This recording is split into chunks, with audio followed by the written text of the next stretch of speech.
नमस्कार। पहला दगड़ियों में पंकज रौतेला। आप देख रहे हैं अपना उत्तराखंड न्यूज।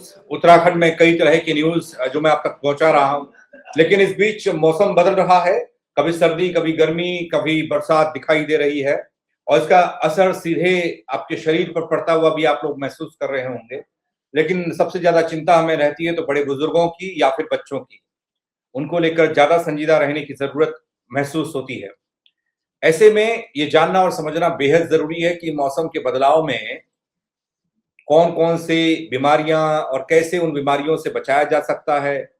और आज के इस दौर में नई नई तरीके की बीमारियां भी आ गई हैं। जैसे डॉक्टर्स होते हैं ना, अलग अलग विशेषज्ञ डॉक्टर हम कहते हैं, वैसी बीमारी भी अलग अलग विशेषज्ञता के साथ हम सबके सामने आ रही हैं। आज मैं बात करने जा रहा हूं डॉक्टर दीपशिका जी से, जो देहरादून में कार्यरत हैं, देहरादून में एक अस्पताल में अपनी सेवाएं दे रही हैं। और उनके ज़रिए मैं जानने और समझने की कोशिश करूँगा आपके मन में उपजने वाले तमाम सवालों के जवाब, जो अक्सर आप फेस भी करते होंगे जब आपके घर में बच्चे बीमार होते हैं और उनकी तबीयत खराब होती है, तो पूरा माहौल टेंस हो जाता है। तो उनसे जानने की कोशिश करते हैं, उनसे मिलवाता हूँ आपको सबसे पहले। दीपशिका जी, आपका बहुत-बहुत स्वागत है। डॉक्टर दीपशिका बरनवाल बाल रोग विशेषज्ञ भी हैं, किडनी को भी जानती हैं, मतलब कई तरह की बीमारियों का इलाज ये करती हैं। बहुत स्वागत है आपका, आपने वक़्त दिया। धन्यवाद। दीपशिका जी, धन्यवाद। पहला सवाल तो वही जनरल वाला जो है, आजकल जो चलता है, मौसम बदल रहा है तो कई तरह की परेशानियाँ बच्चों को लेकर होती हैं, अभिभावकों को, पेरेंट्स को। अ, क्या करना चाहिए और क्या होता है आजकल, और कितना ये थोड़ा-सा डराने वाला है, कैसे बचा जा सकता है? शुरुआत इससे करते हैं। मी मौसम के चेंजेस की वजह से कई सारी बीमारियों से बच्चे हमारे पास आ रहे हैं, जैसे कि छोटे-मोटे बुखार, सर्दी, खाँसी, जुकाम। इसमें थोड़ा अभी सजग रहिए, कपड़ों का ध्यान पहनने का ध्यान रखिए और एंटीबायोटिक लेने की ज़रूरत नहीं है, बुखार की दवाइयों से काम चल जाएगा। खाँसी-जुकाम के लिए थोड़ा वेट कीजिए, अपने आप ठीक हो जाएगा। खाँसी की दवाइयाँ अभी गवर्नमेंट ने बिल्कुल बैन कर दी हैं बच्चों में, तो खाँसी की दवाइयाँ अलग से ना दें, बिना किसी डॉक्टर की सलाह के। जी।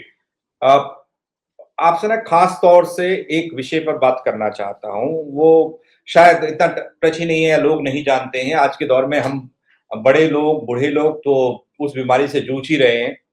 हमने सुना कि दिल की बीमारियाँ हो जाती हैं, फेफड़ों की तमाम बीमारियाँ होती हैं, स्टमक में दिक्कत हो जाती है, लीवर प्रॉब्लम होता है। लेकिन किडनी को लेकर बहुत कम बात होती है, और बड़ों की तो बात होती हो, लेकिन बच्चों की बात थोड़ा कम सुनाई देती है। और आजकल ऐसा क्या देखने को मिल रहा है? मेरे तो सुनने में आ रहा है कि बच्चों में भी तरह-तरह की बीमारियाँ किडनीज़ को लेकर वो हो रही हैं। ये इसके बारे में थोड़ा बता पाएँगी? ये केवल सुनने में है या वाक़ई में बच्चे भी इसकी चपेट में आ रहे हैं? ये कितना गंभीर है और क्या हो रहा है? बस बच्चों में किडनी की बीमारियाँ कॉमन हैं, लेकिन जी, कई बार हम समझ नहीं पाते हैं। तो इसीलिए बच्चों में भी अब किडनी रोग विशेषज्ञ होने लगे हैं, जो कि इन बीमारियों को देखते हैं, समझते हैं और पेरेंट्स जी, को उस हिसाब से काउंसल भी करते हैं। तो बच्चों की किडनी की बीमारियों के बारे में जानना बहुत ही ज़रूरी है, क्योंकि इन बीमारियों में कई बार हमें लॉन्ग टर्म फ़ॉलो-अप की ज़रूरत पड़ती है। जी। कौन-कौन सी बीमारियाँ हैं? किस तरह की बीमारियाँ हैं? कितनी सीरियस वो हैं? कै कब से होती हैं? बाय बर्न होती हैं या बाद में होती हैं? कितनी परेशानी उसमें होती है? इस तरह की चीज़ें आप बताएँगे थोड़ा, क्या होता है इसमें? तो क्योंकि हम तो नहीं जानते, हम बच्चों में अब वो आप सवाल कर सकते हैं, बात बाकी आप लोग एक्सपर्ट हैं तो एक्सपर्टीज़ लोग उसमें बताइएगा प्लीज़।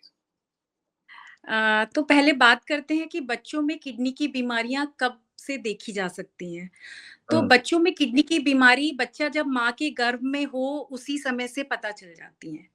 जैसे कि स्ट्रक्चरल डिफेक्ट्स होते हैं कि किडनी सही से बनी नहीं है या एक किडनी है या किडनी में सूजन है, ये सारी बीमारियां हैं। जैसे पॉलीसिस्टिक किडनी डिसीजेस वगैरह होती हैं। ये सब चीजें जो हैं माँ के गर्भ में ही जब बच्चा पल रहा होता है और जब हम एनोमली स्कैन्स यूएसजी अल्ट्रासाउंड करते हैं तो उसमें हुँ, ये सब हमें पता चल जाता है। उसके बाद फिर जब बच्चा पैदा होता है तो उसके अल्ट्रासाउंड वगैरह करते हैं, जिससे हम पता लगाते हैं कि किडनी में जो सूजन आ रही है या जो दिक्कत है वो किसकी वजह से है।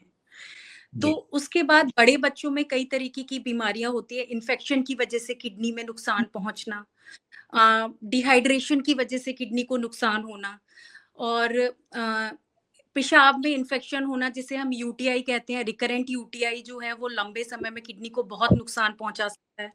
तो इस जी, तरीके की कई सारी बीमारियां हैं जो कि बच्चों में होती हैं। जी। उम्र का कोई वो नहीं है कि बा कभी भी हो सकता है, बाय बॉर्न भी हो सकता है, पेट से भी हो सकता है बाय और बाद में भी ये चीज़ हो। बड़ों में सुना सभी था कि बच्चों में इतनी गंभीर होंगी, कितनी गंभीर ये बीमारियाँ होती हैं, किस तरीके से इफ़ेक्ट कर सकता है या फिर क्या होता है इसमें? बीमारी की गंभीरता कैसी बीमारी है उस पे डिपेंड करता है। जैसे जी, आपकी यूटीआई, जो यूरिनरी ट्रैक्ट इन्फेक्शन, पेशाब में जो इन्फेक्शन होता है, ये सारी चीज़ें हैं, ये दवाइयों से ठीक हो जाती हैं। लेकिन कुछ चीज़ें बहुत ही गंभीर होती हैं, जैसे कि हम बोलते हैं क्रोनिक किडनी डिसीज़ेज़, जिसमें लंबे समय से क्या होता है, किडनी पे असर पड़ रहा होता है, किडनियाँ धीरे-धीरे काम करना बंद कर देती हैं। ऐसे बच्चे क्या होते हैं, डायलिसिस पे चले जाते हैं और उनमें हम लोग रीनल ट्रांसप्लांट के लिए भी बात करते हैं। और बच्चों में रीनल ट्रांसप्लांट भी किया जाता है। फिर बहुत सारी जो आनुवांशिक बीमारियाँ होती हैं, वो उनके बारे में इसलिए भी जानना ज़रूरी है अगर कपल्स आगे की प्रेगनेंसी प्लान कर रहे हैं।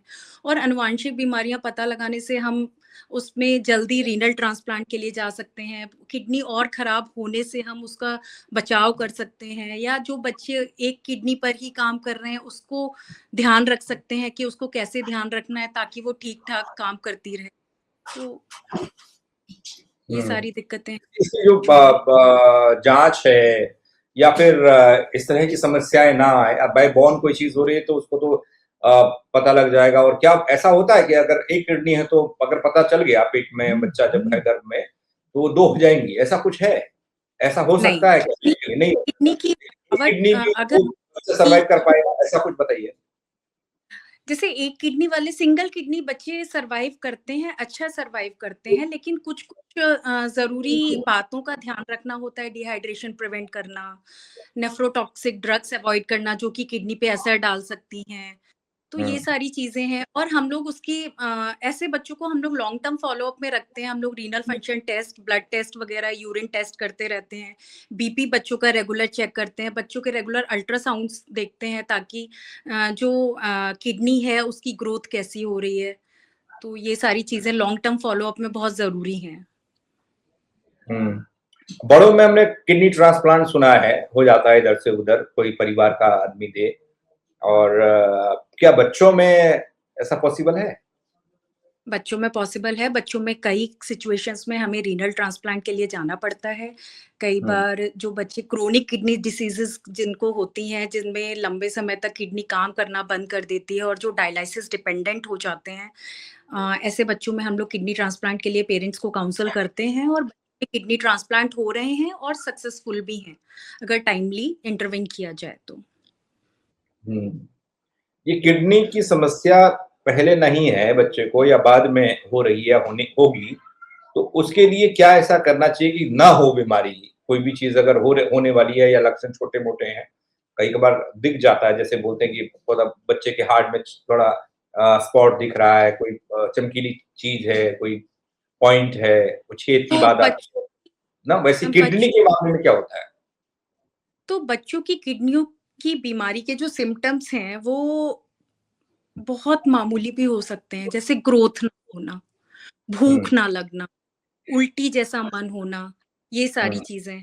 पेशाब में किसी भी तरीके की दिक्कत, पेशाब में जलन, दर्द, पेशाब में खून आना, बीपी बढ़ा हुआ होना, ये सारी चीज़ें ऐसी हैं कि और शरीर में आपके सूजन, हाथ-पैरों में सूजन होना, हुँ, से ठीक ना हो, ये सारी चीज़ें हैं, ऐसी हैं जो किडनी रोग की तरफ इशारा करती हैं।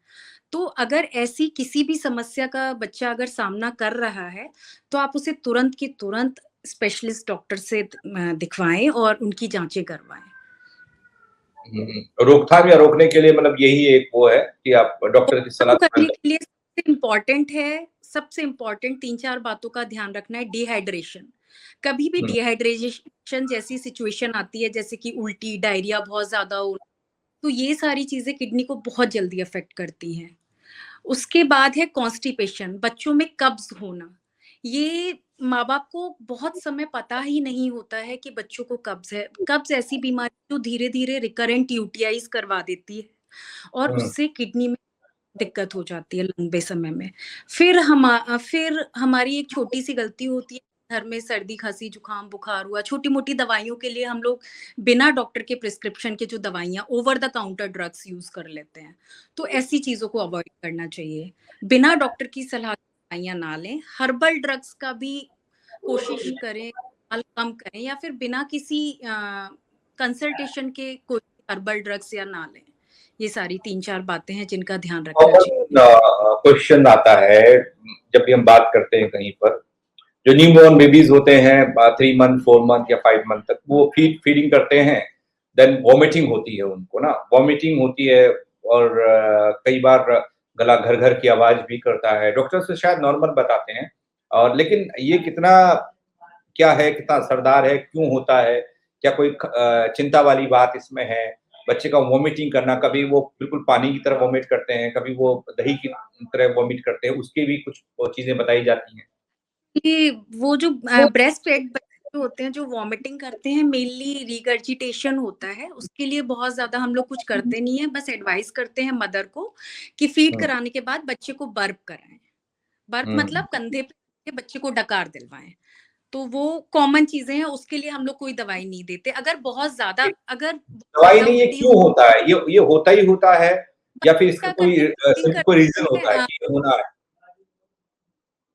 फीडिंग करते समय बच्चे क्या करते हैं, एयर सॉलो कर लेते हैं, जिसकी वजह से वो रिगर्जिटेशन होता है। अच्छा, हवा वो भी उसमें भी, साथ में। हाँ, उसमें भी 2 तरह की वॉमिटिंग का सवाल आ जाता है। कभी वो बड़े बुजुर्ग कहते हैं कि अगर वो दही की टाइप की हो तो वो सेहत के लिए बच्चे की अच्छा है, अगर वो बिल्कुल पानी की तरह जैसे पी रहा है वैसे ही दूध वॉमिट कर रहा है तो वो उससे नुकसान देगा, ऐसा थोड़ा बताइएगा इस। तो अगर पलट रहा है, अगर थोड़ा बहुत दूध गिरा रहा है कोई दिक्कत नहीं है, लेकिन वॉमिटिंग बहुत ज्यादा है, बच्चा सुस्त हो जाता है, दूध पीना बंद कर देता है, तब चिंता की बात है। अगर थोड़ा बहुत दूध पलट रहा है उसमें आपको कोई चिंता की बात नहीं है। जी, और लास्ट में मैं थोड़ा-सा कहना चाहूँगा, समाप्ति की ओर जा रहा हूँ। पेरेंट्स के लिए क्या कुछ आप कहेंगे? क्या आपकी सलाह होगी न्यूबॉर्न बेबीज़ की केयर को लेकर, या फिर उनके मेडिकली ट्रीटमेंट को लेकर, उनके चेकअप्स को लेकर? न्यूबॉर्न बेबीज के लिए और प्रेग्नेंट माओं के लिए मेरी यही सलाह होगी कि आप अपने प्रेगनेंसी के टाइम में अल्ट्रासाउंड ज़रूर कराइए, जिससे हमें बहुत सारी जानकारी मिलती है और ये बहुत ही इम्पॉर्टेंट है। बाकी न्यूबॉर्न बेबीज के लिए 6 महीने तक एक्सक्लूसिव मतलब सिर्फ माँ का दूध ही ज़रूरी है। उसके अलावा उसको पानी, घुट्टी, शहद ये सारी चीज़ें देने की कोई ज़रूरत नहीं है।